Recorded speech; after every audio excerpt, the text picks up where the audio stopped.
اعوذ باللہ من الشیطان الرجیم بسم اللہ الرحمن الرحیم۔ معزز سامعین کرام، آج آپ نے قرآن پاک کے 17ویں پارے کی مکمل تلاوت سماعت فرمائی، جس میں دو سورتیں سورۃ الانبیاء اور سورۃ الحج بیان کی گئی ہیں۔ سورۃ الانبیاء قرآن پاک میں 21واں سورہ ہے۔ اس میں 7 رکوع ہیں، 112 آیات ہیں، 1173 الفاظ ہیں اور 4925 حروف ہیں۔ اس سورت میں سلسلہ وار نبیوں کا تذکرہ کیا گیا ہے، اسی لیے اس کا نام الانبیاء رکھا گیا۔ اس سورت کا آغاز ہوتا ہے اقترب للناس حسابهم وهم فی غفلۃ معرضون، کہ قریب آ گیا ہے لوگوں کے حساب کا وقت اور لوگوں کا حال یہ ہے کہ غفلت میں منہ موڑے ہوئے ہیں۔ رب الجلال والاکرام نے غفلت کی کیفیت بیان کی کہ وہ اللہ کے ذکر و نصیحت کو کھیل کود میں سنتے ہیں اور ان کے دل لاپرواہ ہیں۔ پھر حکم دیا گیا ہے کہ شریعت کی کسی بات کا علم و ادراک تمہیں نہ ہو تو ان لوگوں سے پوچھو جنہیں ذکر کا علم ہے۔ ذکر کے معنی اللہ کی منزل منزل کردہ باتیں وہ احکام ہیں، اسی لیے سلف صالحین نے ذکر کے معنی میں احادیث نبویہ کو بھی شامل کیا ہے، کیونکہ وہ بھی حدیث غیر مطلوب ہیں اور ذکر قرآن مجید کا ایک نام بھی ہے۔ پھر مشرکین کو خبر دی گئی ہے کہ جو کتاب کو ہم نے نازل کیا ہے اس میں تمہارا بھی ذکر ہے۔ پھر بتایا گیا کہ اللہ تعالیٰ کے پاس جو فرشتے ہیں وہ اللہ کی عبادت سے روگردانی نہیں کرتے، بلکہ رات اور دن اس کی عبادت و ثنا خوانی میں مسلسل لگے ہوئے ہیں۔ پھر بتایا گیا اگر اس کائنات میں اللہ کے سوا کوئی اور معبود ہوتا، یعنی اگر 2 معبود ہوتے تو زمین میں فساد مچ جاتا۔ صرف اللہ سبحانہ و تعالیٰ ایک ہی معبود ہے جو عرش عظیم کا مالک ہے۔ پھر تم سے پہلے جتنے بھی رسول ہم نے مبعوث کیے، ہم نے ان کی طرف یہی نازل فرمائی کہ میرے سوا کوئی معبود برحق نہیں، بس تم سب میری ہی عبادت کرو۔ یعنی تمام پیغمبر یہی توحید کا پیغام لے کر آئے، ساری عبادات کا محور صرف اللہ ہی کی ذات ہے۔ یہاں مشرکین کے عقیدے کا رد کیا گیا ہے جو عقیدہ رکھتے ہیں کہ رحمان اولاد والا ہے، یہ غلط ہے، اس کی ذات پاک ہے۔ جن لوگوں کو یہ مشرکین اللہ کی اولاد کرتے ہیں وہ سب اس کے باعزت بنتے ہیں۔ وہ کسی بات میں اللہ پر پیش دستی نہیں کرتے بلکہ اس کے فرمان پر کاربند ہیں۔ وہ اللہ رب العالمین ان کے آگے پیچھے کے تمام امور سے واقف ہے۔ وہ کسی بھی سفارش نہیں کرتے بجز ان کے جن سے اللہ خوش ہو۔ وہ سبھی ہیبت الہی سے لڑنا ہو ترساں ہیں۔ جس طرح سے یہود و نصارہ و مشرکین نے عزیر اور عیسیٰ کو اللہ کا بیٹا اور مریم علیہ السلام کو اللہ کی بیوی اور ملائکہ کو اللہ کی بیٹیاں بنا دیا۔ پھر خبر دی گئی ہے کہ ان مشرکین نے جن بندوں کو اللہ کی اولاد تسلیم کیا ہے ان میں سے اگر کسی نے بھی یہ کہہ دے کہ اللہ کے سوا میں عبادت کے لائق ہوں تو ہم اسے دوزخ کی سزا دیں گے، ہم ظالموں کو اس طرح سزا دیں گے۔ پھر اہل کفر کو تنبیہ کی گئی ہے کہ اللہ تعالیٰ اپنی تخلیقات و قدرت کا تذکرہ کر رہے ہیں کہ کیا اہل کفر نے یہ نہیں دیکھا کہ یہ زمین و آسمان ایک دوسرے سے چپکے ہوئے تھے، ہم نے انہیں الگ الگ کیا، اور کیا وہ نہیں جانتے کہ ہر زندہ چیز کو ہم نے پانی سے پیدا کیا؟ کیا یہ لوگ پھر بھی ایمان نہیں لاتے؟ اللہ تعالیٰ نے اپنی تخلیقات کا تذکرہ کیا ہے کہ اور کہا اور ہم نے زمین میں پہاڑ بنا دیے تاکہ مخلوق کو ہلا نہ سکے، ہم نے اس میں کشادہ راہیں بنا دی تاکہ وہ راستہ حاصل کرے، آسمان کو مضبوط چھت بھی ہم نے ہی بنایا۔ وہی اللہ ہے جس نے رات اور دن سورج اور چاند کو پیدا کیا، ان میں سے ہر ایک اپنے اپنے مدار میں تیرتے پھرتے ہیں لیکن لوگ اس کی قدرت کے نمونوں پر دھیان نہیں دیتے۔ پھر رسول اکرم صلی اللہ علیہ وسلم کو خطاب کر کے اس حقیقت سے آگاہ کیا جا رہا ہے کہ کسی بھی انسان کو ہم نے ہمیشگی کی زندگی عطا نہیں کیا ہے۔ اگر آپ کو موت آ جائے تو کیا یہ لوگ ہمیشہ رہیں گے؟ ہرگز نہیں، بلکہ ہر نفس کو موت کا مزہ چکھنا ہے۔ ہم خیر اور شر کے ذریعے آزمائش میں مبتلا کرتے ہیں، لوٹ کر ہمارے ہی پاس آنا ہے۔ دراصل کفار کے اس نظریے کا جواب ہے جو نبی اکرم صلی اللہ علیہ وسلم کی بابت کہتے تھے کہ ایک دن اسے مر ہی جانا ہے۔ پھر منکرین رسالت کی برائی بیان کی جا رہی ہے کہ یہ منکرین جب بھی اللہ کو دیکھتے ہیں تو یہ کہتے ہوئے آپ کا مذاق اڑاتے ہیں کہ یہی وہ ہے جو تمہارے معبودوں کا ذکر برائی سے کرتا ہے. پھر رسول اکرم صلی اللہ علیہ وسلم پھر خبر دی جا رہی ہے کہ ہم زمین کو اس کے کناروں سے گھٹاتے چلے آ رہے ہیں. کیا ہمیشہ وہی غالب ہے؟ یعنی اسلام پھیلے گا، پھولے گا اور کفر کی سرحدیں تنگ ہوگی، بالآخر اسلام ہی غالب آئے گا اور کفر سکڑتا جائے گا. رسول اکرم صلی اللہ علیہ وسلم کو حکم دیا گیا ہے کہ آپ اس بات کا اعلان کر دیں کہ میں اللہ کی وحی سے تم کو ڈرا رہا ہوں، مگر بہرے لوگ بات نہیں سنتے جبکہ انہیں آگاہ کیا جائے گا. پھر خبر دی گئی ہے کہ قیامت کے دن اللہ تعالیٰ میزان ترازو قائم کریں گے جس میں اعمال تولے جائیں گے، کسی پر ظلم نہیں کیا جائے گا. اگر رائی کے دانے کے برابر بھی کوئی معاملہ ہوگا تو وہ سامنے آئے گا.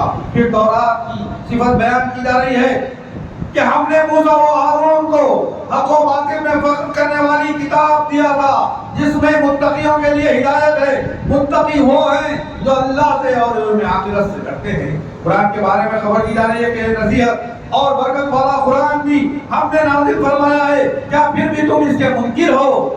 پھر حضرت ابراہیم علیہ السلام کی دعوت کی تفصیل اور اس دعوت کے خلاف قوم کا رویہ بتایا گیا ہے کہ ابراہیم نے اپنی قوم اور والد کو بت پرستی سے باز آنے کی تلقین کی تو انہوں نے کہا کہ یہی ہمارے آبا و اجداد سے چلا آ رہا ہے. جب ابراہیم نے ان پر توحید الہی کو آشکارا کیا تو قوم دھمکیوں پر اتر آئی تو ابراہیم نے ان معبودوں کو توڑنے کی بات کہی اور توڑ دیا.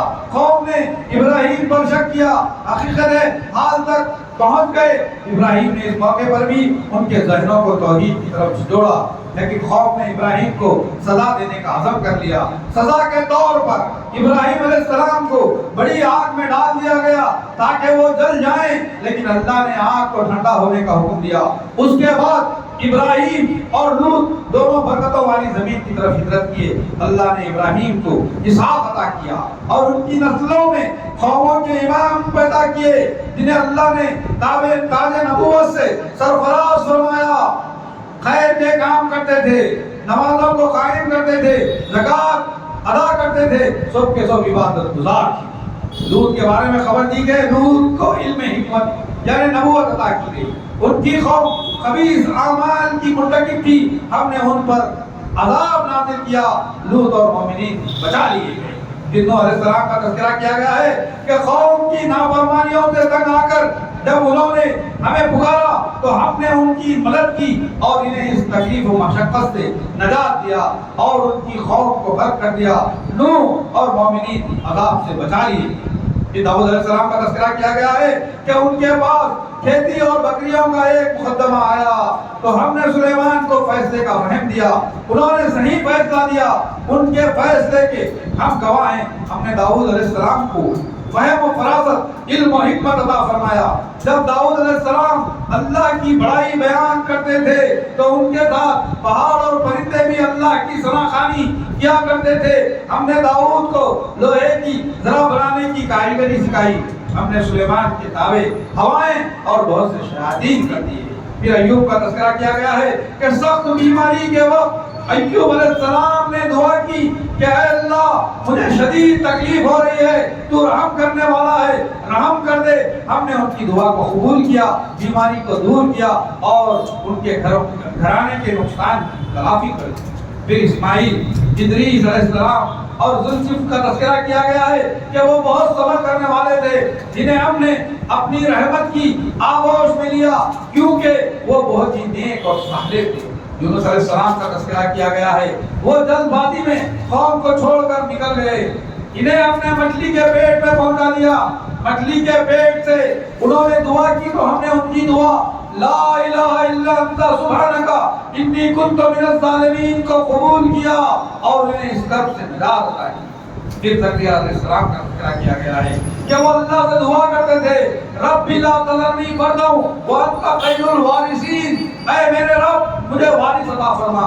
ہم نے ان کی دعا کو قبول کیا اور ان کی بیوی کو صحت مند بنایا اور یحییٰ کی خوشخبری دی، کیونکہ یہ دونوں بہت زیادہ بھلائی وہ خیرات کرنے والے اور اللہ کو کثرت سے یاد کرنے والے اور ڈرنے والے تھے۔ پھر مریم علیہ السلام اور ان کے بیٹے عیسیٰ کا تذکرہ کیا گیا ہے کہ ہم نے انہیں دونوں جہانوں کے لیے نشانی بنایا ہے۔ خبر دی گئی ہے کہ یہ تمہاری امت ہے جو حقیقت میں ایک ہی امت ہے، اور میں تم سب کا پروردگار ہوں، تم سب میری عبادت کرو۔ مگر لوگوں نے آپس میں اپنے دین میں تفرقہ بندیاں کر لی۔ پھر بتایا گیا ہے جو کوئی مومن نیک عمل کرے گا ہم ان کے اعمال کی قدردانی کرتے ہیں۔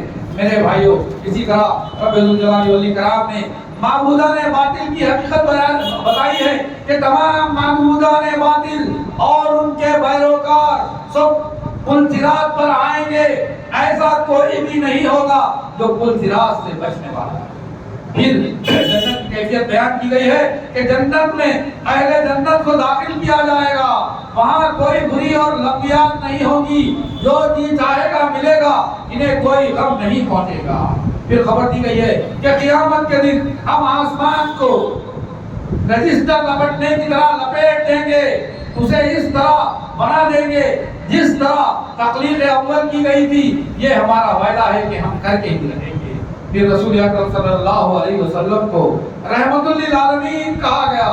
رسول اکرم صلی اللہ علیہ وسلم کو حکم دیا گیا ہے کہ آپ لوگوں کو اس بات کا حکم دیں کہ میری جانب وحی کی گئی کہ دائم پرتش و بندگی ایک ہی معبود برحق ہے، کیا تم اس پر ایمان لا کر مسلمان بنتے ہو یا نہیں؟ اگر وہ نہ مانے اور اس بات سے اعراض کرے تو انہیں عذاب کی خبر سنا دی۔ الحمدللہ یہاں سورہ الانبیاء مکمل ہوا۔ پھر ہم نے سورۃ الحج جو مکی سورت ہے اس کی تلاوت سماعت فرمائی۔ یہ قرآن پاک کی 22ویں سورت ہے، اس میں 78 آیات ہیں، 1282 الفاظ ہیں، 5196 حروف ہیں، اور اس مدنی یہ سورت مدنی ہے یعنی مدینے میں نازل ہوئی ہے۔ اس سورت میں حج کی فضیلت، اس کے احکام و مسائل، ارکان و واجبات اور شعائر حج کا تذکرہ کیا گیا ہے۔ لوگوں کو قیامت کی ہولناکی سے ڈرایا گیا ہے کہ قیامت کا زلزلہ انتہائی ہولناکی چیز ہے، جس کے خوف سے حاملہ عورتوں کے حمل ساقط ہو جائیں گے، دودھ پلانے والی مائیں اپنی ممتا بھلا دیں گی، لوگ مدہوشی کے عالم میں رہیں گے، اور اللہ کا عذاب انتہائی سخت ہوگا۔ انسانیت کو خطاب کرتے ہوئے ان کے شک و شبہ کا جواب دیا جا رہا ہے کہ جس طرح ہم نے تمہیں مٹی سے پیدا کیا، پھر نطفے کے مختلف مراحل القا مضغہ سے گزارا، بچہ بنا کر ماں کے پیٹ سے پیدا کیا، جوانی دی، پھر ادھیڑ عمر کو پہنچا دیا، بوڑھا بنایا، جہاں کم پر دھول آ جاتی تھی، جس طرح ہم مردہ زمین پر بارش برسا کر تر و تازہ کرتے ہیں، وہی اللہ جس طرح مردوں کو زندہ کرتا ہے، اسی طرح وہی تم کو دوبارہ زندہ بھی کرے گا۔ پھر خبر دی گئی ہے کہ قیامت کے آنے میں کوئی شک ہی نہیں ہے، اللہ تعالیٰ خبروں میں جو ہے انہیں اٹھائے گا۔ پھر نو مسلم اعرابیوں کی فطرت کا تذکرہ کیا گیا ہے، وہ اللہ کی عبادت غیر یقینی طور پر موقع پرستانہ کرتے ہیں کہ انہیں بھلائی مل گئی تو لے لیں گے، اگر انہیں کوئی برائی چھوتی ہے تو وہ فوراً غیر اللہ کی عبادت میں لگ جاتے تھے۔ یہ دنیا و آخرت کا نقصان ہے، وہ تو غیر نفع بخش، وہ غیر ضرر رساں چیز کی عبادت کر رہے ہیں، یہ صریح گمراہی ہے۔ پھر خبر دی گئی ہے کہ زمین و آسمان کی ساری مخلوقات، سورج، چاند، ستارے، پہاڑ، درخت، جانور اور بہت سارے لوگ اللہ ہی کو سجدہ کر رہے ہیں۔ بہت سے ایسے ہیں جو سجدے سے روگردانی اختیار کیے ہوئے ہیں، جو عذاب کے مستحق ہوں گے۔ جسے اللہ ذلیل کر دے انہیں کوئی عزت نہیں دے سکتا۔ اللہ تعالیٰ کے مخالف جھگڑا کرنے والے کافروں کے عذاب کا تذکرہ کیا جا رہا ہے کہ ان پر آگ کے کمرے پہنائے جائیں گے، کھولتا ہوا پانی ان کے سر پر ڈالا جائے گا، جس کے سبب ان کا پیٹ پھٹ پڑے گا اور جلد ادھیڑ لی جائے گی، ان کا ہتھوڑوں سے پیٹا جائے گا، جب وہ نکلنے کی کوشش کریں گے تو اسی میں دھکیلا جائے گا۔ پھر اہل ایمان لانے والوں اور حملے صالح کرنے والوں کی تکلیف کا تذکرہ کیا گیا جا رہا ہے کہ انہیں جنتوں میں داخل کیا جائے گا، سونے، چاندی اور جواہرات کے زیور ڈالے جائیں گے اور ریشم کا لباس پہنایا جائے گا۔ مسجد حرام اور جہاز سے روکنے والوں کو عذاب سے ڈرایا جا رہا ہے۔ پھر حضرت ابراہیم علیہ السلام کو حکم دیا گیا ہے کہ شرک سے دور رہیں، اللہ کے اس گھر کا طواف کرنے والوں اور نماز پڑھنے والوں اور سجدہ کرنے والوں کے لیے پاک و صاف کرتے رہیں۔ پھر حج کا اعلان کیا گیا ہے کہ لوگ اپنی اپنی سواریوں اور سہولتوں کے ساتھ چار دھام عالم سے فریضہ حج کی ادائیگی کے لیے آئیں گے، مناسک حج ادا کریں گے اور قربانی دیں گے اور خود بھی کھائیں گے اور غربا و فقراء میں بھی تقسیم کریں گے اور بیت اللہ کا طواف کریں گے۔ پھر اللہ تبارک و تعالیٰ نے مشرکین کی مذمت فرمائی ہے، جس نے اللہ کے ساتھ شرک کیا وہ ایسے ہے کہ آسمان سے پھینک دیا گیا، جسے پرندے اٹھا کر دور صحرا میں پھینک دیتے ہیں۔ پھر حکم دیا گیا ہے شعائر اللہ کی تعظیم کی جائے، یہی دلوں کا تقویٰ ہے۔ پھر حکم دیا گیا ہے جب چوپایوں کو ذبح کیا جائے تو اس پر بسم اللہ کہہ کر اللہ کا نام لیں۔ پھر عاجزی کرنے والوں کی صفات بیان کی جا رہی ہے کہ اللہ کے ذکر سے ان کے دلوں کو سکون ملتا ہے، مشکلوں میں صبر کرتے ہیں، نمازوں کو قائم کرتے ہیں اور ہماری عطا کردہ روزی کو خرچ کرتے ہیں۔ پھر رب الجلال والاکرام نے اونٹ کی قربانی کا حکم دیا ہے کہ اسے کھڑا کر کے بسم اللہ کہہ کر اللہ کا نام لو اور ذبح کر دو اور اسے خود بھی کھاؤ اور محتاجوں کو بھی عنایت کرو۔ پھر قربانی کا مقصد بیان کیا گیا ہے کہ جانوروں کا خون بہانا، گوشت کھانا قربانی کا مقصد نہیں ہے، بلکہ اصل مقصد حصول تقویٰ ہے۔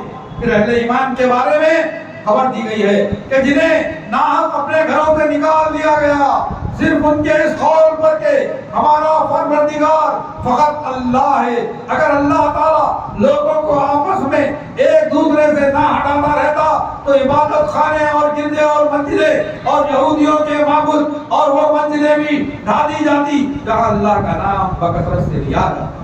پھر مسلمانوں کو ان کے فرض منصبی سے آگاہ کیا گیا ہے کہ وہ نمازوں کو قائم کریں، زکوٰۃ ادا کریں، نیکی کا حکم دیں اور برائی سے روکیں۔ پھر نبی اکرم صلی اللہ علیہ وسلم کو تسلی دی جا رہی ہے کہ یہ مشرکین آپ کا انکار کر دیں تو آپ قبیلہ خاطر نہ ہو، بلکہ آپ سے پہلے قوم نوح، عاد، ثمود، قوم لوط، قوم ابراہیم، قوم شعیب نے اپنے نبیوں کا انکار کیا۔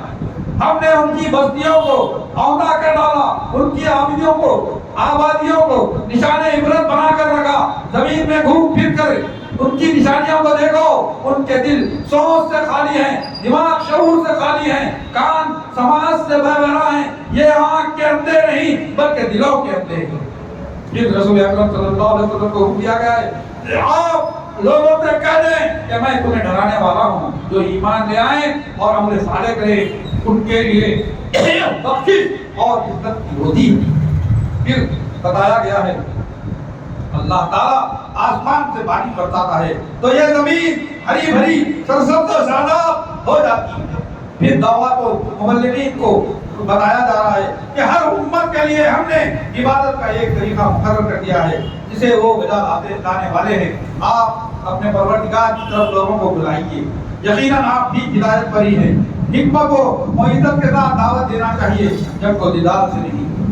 مشرکین و منکرین کی فطرت بیان کی گئی ہے کہ جب ان کے سامنے قرآن مجید کی کھلی ہوئی آیتوں کی تلاوت کی جاتی ہے تو وہ کافروں کے چہروں پر ناخوشی کے آثار صاف نمایاں دکھائی دیتے ہیں۔ ان کا ارادہ ہوتا ہے کہ آیتیں سنانے والوں پر حملہ کر بیٹھیں۔ مکے میں اسی طرح ہوتا تھا۔ ابو ذر غفاری، ابو بکر صدیق وغیرہ قرآن سنانے کی پاداش میں ان پر حملے کیے۔ لوگوں کے لیے ایک مثال بیان کی جا رہی ہے کہ معبودان باطل ایک مکھی کو پیدا کرنے کی قدرت نہیں رکھتے، اگر وہ سب جمع ہو جائیں تو مکھی کو بھگانے کی بھی طاقت نہیں رکھتے۔ ماننے والا بھی کمزور ہے، جس سے مانگا گیا وہ بھی کمزور ہے۔ لوگوں نے اللہ کو جس طرح پہچاننا چاہیے تھا پہچانا ہی نہیں ہے۔ اہل ایمان کو حکم دیا گیا ہے کہ وہ رکوع کریں، سجدہ کریں، اللہ کی عبادت کریں، خیر و بھلائی کے کام کریں، اللہ کی راہ میں جہاد کریں، نمازوں کو قائم کریں، زکوٰۃ کو ادا کریں، اللہ کی رسی کو مضبوطی سے تھامے رہیں۔ سب سے بہترین مولا اوقات ساتھ و معاون و مددگار اللہ ہے۔ الحمدللہ جہاں سورہ حج مکمل ہوئی، ہم انشاءاللہ کل 18ویں تاریخ کی سماعت کرنے کی سعادت حاصل کریں گے۔ میں اللہ رب العالمین سے دعا کرتا ہوں کہ اللہ تبارک و تعالیٰ ہمارے گناہوں کو معاف فرمائے، ہمارے خطاؤں کو درگزر فرمائے، ہمارے نیتوں کو پاک صاف و شفاف فرمائے، ہمارے اعمال میں پاکی عطا فرمائے، ہمارے دلوں میں خلوص و نیت عطا فرمائے، ہمارے افعال و کردار کو پاک و صاف و شفاف بنائے، ہمارے ذہنوں میں برے وسوسوں سے ہمارے ذہنوں کو خالی فرمائے، ہمارے تمام اعمال کو قبول فرمائے، ہماری نماز صدقہ زکوٰۃ خیرات روزوں کو قبول فرمائے، ہر قسم کی برائیوں سے ہمیں محفوظ رکھے، ہمیں جب تک رکھے عزت سے رکھے، ہم تمام کا خاتمہ ایمان پر فرمائے، جب اس دنیا سے جانے کا وقت آئے تو ہم تمام کی زبانوں میں کلمہ طیبہ لا الہ الا اللہ محمد رسول اللہ جاری و ساری فرمائے۔ سبحان ربک رب العزت عما یصفون وسلام علی المرسلین والحمد للہ رب العالمین۔ السلام علیکم۔